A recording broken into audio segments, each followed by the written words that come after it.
Hello friends, how are you all? I hope you are doing well. So friends, today we are going to learn 15 vocabularies. So before that we have watched 3 classes, यानी first day, second day, third day, जिसमें से हम हर day में 15 vocabulary यानी word meaning देखते हैं।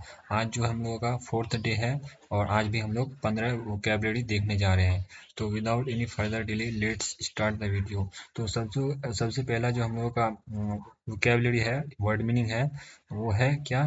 Compassion. Compassion compassion क्या है? एक नाउन है। पार्ट्स ऑफ स्पीच जो है इस वर्ड का, तो वो है क्या? नाउन है। और इसका प्रोनाउंसिएशन है, जो राइट प्रोनाउंसिएशन होता है वो क्या है? कंपेशन। कंपेशन का मतलब क्या होता है कि किसी के दुख दर्द को समझना और उसकी मदद करना, यानी तरस। जब आप तरस खा जाते हैं, कहते हैं ना कि मुझे तरस आ रहा है उसको देख के, वो कितना गरीब है, इस तरह से जब आप कहते हैं तो उसको हम लोग कंपेशन बोल सकते हैं, यानी तरस। नाउन है। इसका जो सिनोनिम्स है, काइंडनेस, मर्सी, पिटी, इम्पैथी, सिंपैथी, ये सब क्या है? इसका सिनोनिम है। ठीक है, ये वर्ड्स सिनोनिम है किस वर्ड का? यानी कंपेशन का। कंपेशन है ना। तो इसको सेंटेंस से देखते हैं। उस गरीब बच्चे को देखकर मेरे दिल में करुण आ गया, यानी तरस आ गया। तो seeing that poor child I felt compassion. तो क्या कंपैशन का मतलब क्या होता है? तरस। यानी उस गरीब बच्चे को देखकर, यानी seeing that poor child I felt compassion, यानी मुझे तरस आ गया, मुझे महसूस हुआ या तरस आ गया।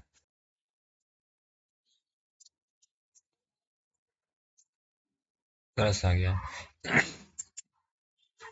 तो नेक्स्ट जो हम लोगों का डिटरमिन्ड। डिटरमिन्ड यानी DETERMINED, डिटरमिन्ड। इसका डिटरमाइंड नहीं होता है, डिटरमिन्ड होता है। डिटरमिन्ड। तो ये क्या है? ये एक एडजेक्टिव है।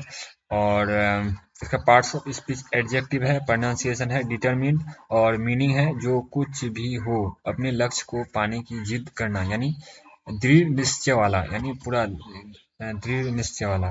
तो जो कुछ भी हो अपने लक्ष्य को पाने की जिद करना, जैसे आप गोल रखते हैं कि मुझे डॉक्टर बनना है तो बनना है। सो कहते हैं तो इसको आप बोल सकते हैं ऐसे कि डिटरमिन्ड। तो इसका जो सिनोनिम्स है, रेजोल्यूट, फर्म, और स्टेड फास्ट, अनवेवरिंग, परसिस्टेंट, ये सब सिनोनिम्स है। और इसको सेंटेंस में देखते हैं कि डिटरमिन्ड का मतलब क्या होता है। मैं अपने करियर में सफल होने के लिए दृढ़ संकल्पित हूँ। So I am determined to be success in my career. So I am determined यानी पूरा मैं दृढ़ संकल्पित हूँ, दृढ़ निश्चय वाला, यानी I am determined to be successful in my career. So next जो है ईगर। ईगर क्या है? ईगर एक पार्ट्स ऑफ स्पीच में एडजेक्टिव है। इसका प्रोनाउंसिएशन जो होता है ईगर। और कुछ वो करने की बहुत ज़्यादा इच्छा करना, यानी एक्साइटेड। ईगर मतलब एक्साइटेड। ऐसे आप जानते होंगे एक्साइटेड का मतलब क्या होता है? पूरा उत्साहित, यानी कीन। तो कीन, एक्साइटेड, ये सब इन ईगर वर्ड का सिनोनिम्स है। और इसको एक सेंटेंस से देखते हैं, सेंटेंस से समझते हैं। मैं नई चीज़ सीखने के लिए बहुत उत्सुक हूँ। So I am eager to learn new things. I am eager, मैं बहुत उत्सुक हूँ। I am eager to learn, यानी सीखने के लिए न्यू थिंग्स। तो ईगर मतलब एक्साइटेड। इम्पथी, इम्पैथी, इसका प्रोनाउंसिएशन नहीं होता, इम्पैथी है। और क्या है? पार्ट्स ऑफ स्पीच नाउन है और प्रोनाउंसिएशन इम्पैथी है। और इसका जो मीनिंग होता है, दूसरों की भावनाओं को समझना और महसूस करना, यानी जब आप दूसरे की भावनाओं को, फीलिंग्स को समझते हैं और उसे महसूस करते हैं, उसको इम्पैथी कह सकते हैं। तो इसका जो सिनोनिम्स है, अंडरस्टैंडिंग, कंपेशन, वही कंपेशन, सेंसिटिविटी, सिंपैथी, काइंडनेस। तो इसका जो सेंटेंस है, हमें दूसरों के दर्द को समझने के लिए सहानुभूति रखनी चाहिए। So we should have empathy to understand others pain. तो we should have empathy to understand others pain. और इसका जो फिफ्थ है जेनरस। जेनरस का मतलब क्या होता है?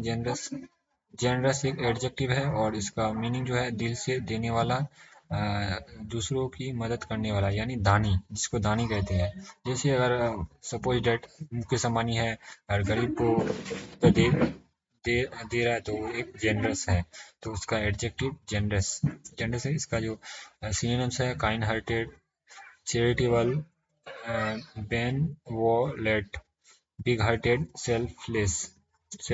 अमीर लोग हमेशा उदार नहीं होते, सच्ची उदारता दिल से आती है। तो rich people are not always generous, true generosity comes from the heart. Six जो है इंस्पायर। इंस्पायर इंस्पायर का इंस्पायर है, और ये क्या है, इंस्पायर एक वर्ब है, और प्रोनाउंसिएशन इंस्पायर। सो किसी को कुछ अच्छा करने के लिए प्रयत्न करना यानी हौसला बढ़ाना। हौसला बढ़ाना, जैसे आप किसी को हौसला बढ़ाते हैं कि भाई तू मतलब नीट निकाल सकता है, तू डॉक्टर बन सकता है, तू इंजीनियर बन सकता है, तू यूट्यूबर बन सकता है, तो इसको इस तरह से हम लोग इंस्पायर करते हैं। तो इंस्पायर क्या है, वर्ब है। और सिनोनिम्स क्या है, मोटिवेट, इंकरेज, इन्फ्लुएंस, अपलिफ्ट, और स्टिमुलेट यानी स्टिमुलेट का मतलब इंस्पायर यानी हौसला अफजाई। स्टिमुलेट इसका सिनोनिम्स है। सेंटेंस से देखते हैं, अच्छी किताबें हमें जीवन में प्रेरित करती है। Good books inspire us in life. अच्छी किताबें हमें जीवन में प्रेरित करती है। Good books inspire us in life. और नेक्स्ट जो है कॉन्टेस्ट। कॉन्टेस्ट मतलब क्या होता है, मुकाबला या प्रतियोगिता। और इसका जो प्रोनाउंसिएशन होता है कंटेस्ट होता है, कॉन्टेस्ट। सिनोनिम है क्या, competition, battle, challenges, tournament, event. Event यानी कंटेस्ट यानी मुकाबला, प्रतियोगिता। जैसे अब टूर्नामेंट मैच रखते हैं, क्रिकेट का टूर्नामेंट रखते हैं, उसको ऐसे कॉन्टेस्ट कॉन्टेस्ट बोल सकते हैं, इवेंट। स्कूल में हर साल एक नई प्रतियोगिता होती है। Several contest are held. हर साल यानी several contest are held in school every year. और इसका जो एट्थ है क्या है, रिडिक्यूलस। रिडिक्यूलस का बेवकूफ़ी भरा हुआ, भरा या हंसने लायक। बेकूफ़ी, बेकूफ़ी को रिडिक्यूलस कह सकते हैं। अब्सर्ड यानी बेतुका, फुलिश यानी मूर्खतापन। तो इसका जो, तुम्हारी यह बात बिल्कुल बेतुकी लग रही है। What you are saying sounds completely ridiculous. Ridiculous यानी बेतुका, बेतुका यानी बेतुकी। इलॉजिकल, इलॉजिकल क्या है, एक एडजेक्टिव है। इलॉजिकल जिसमें कोई तर्क या समझदारी ना हो, उसको हम लोग इलॉजिकल बोलते हैं। Unreasonable, unreasonable, reasonable, unreasonable, senseless, senseless, irrational, absurd, nonsensical यानी उसकी बातों में कोई तर्क नहीं है। His words were completely illogical, नहीं था यानी उसकी बातों में कोई तर्क नहीं था।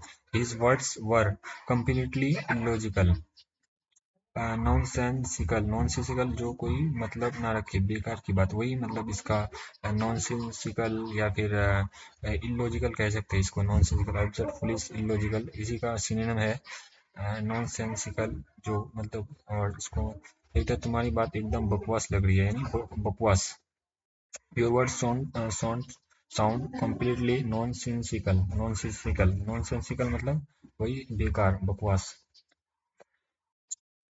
और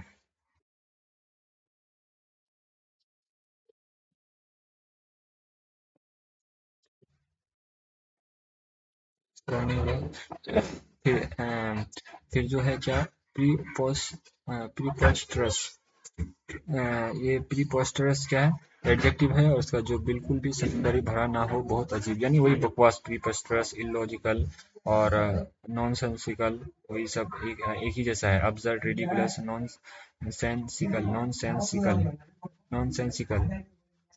नॉनसेंसिकल। उसकी योजना एकदम बेहूदी लग रही है। His plan seems completely इसका राइट प्रोनाउंसिएशन क्या है दोस्तों, प्रीपोस्टरस, प्रीपोस्टरस, प्रीपस्टरस। और ये जो है 12th है ऑब्सेसिव। ऑब्सेसिव क्या होता है, किसी चीज के बारे में हद से ज्यादा सोचना या चिंता करनी है। Think too much about A things और पर्सन, उसको हम लोग ऑब्सेसिव कह सकते हैं। तो कंपल्सिव और इसका सिनोनिम्स है। और इसको वर्ड सेंटेंस से देखते हैं। वह अपने लुक्स को लेकर बहुत ज़्यादा सोचता है। ही is obsessive about his looks, यानी बहुत बार बार सोचना है, एक ही बार को दोहराना, उसको ऑब्सेसिव बोल सकते हैं। तो he is obsessive about his looks. He is obsessive about his looks. So इसका जो राइट है कंपल्सिव। कंपल्सिव क्या है, कंपल्सिव जो करने के से खुद को रोक ना पाए, आप नहीं चाहते हैं लेकिन फिर भी आपको मतलब जबरदस्ती करना पड़ता है, उसको हम लोग बोल सकते हैं कंपल्सिव। यानी जो करने के खुद को रोक ना पाए। ऑब्सेसिव और कंपल्सिव, इसका हैबिचुअल, इम्पल्सिव, एडिक्टिव। तो उसे हर समय हाथ धोने की मजबूरी होती है। He has a compulsive need to wash his hands all the time.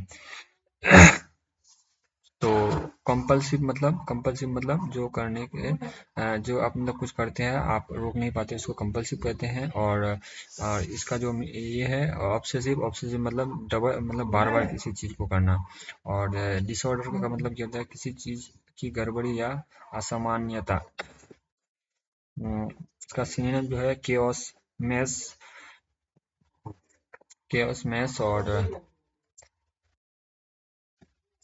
और मेल फंक्शन। और इसका डिस्ट्रप्शन। कमरे में इतनी गड़बड़ी थी कि बैठने की भी जगह नहीं थी। तो there was so much disorder in the room that there was no place to sit. और लास्ट जो हम लोग का सफरिंग। सफरिंग क्या है, सफरिंग क्या है, सफरिंग एक नाउन है और इसका राइट प्रोनाउंसिएशन है सफरिंग। सफरिंग हम लोग कोई कोई सफरिंग बोलता है, सफरिंग नहीं है, सफरिंग। सफरिंग क्या है, दर्द, तकलीफ या दुख झेलना। तो पेन, सफरिंग। तो इसका गरीब आदमी जीवन में बहुत तकलीफ झेलता है। ये poor man suffers a lot in life. So दोस्तों, उम्मीद करता हूँ आप लोगों को 15 वोकैबुलरी समझ आ गया होगा। अगर नहीं आया होगा तो कमेंट सेक्शन में लिख सकते हैं। और इसी तरह आप वोकैबुलरी, ग्रामर और भी इंग्लिश सीखने के लिए जो भी चीज़ ज़रूरी है वो सीखना चाहते हैं तो मेरे चैनल दिस इंग्लिश क्लास को सब्सक्राइब कर लीजिए। तो मिलते हैं नेक्स्ट वीडियो में, तब तक के लिए बने रहिए और सब्सक्राइब कर लीजिए। थैंक यू दोस्तों।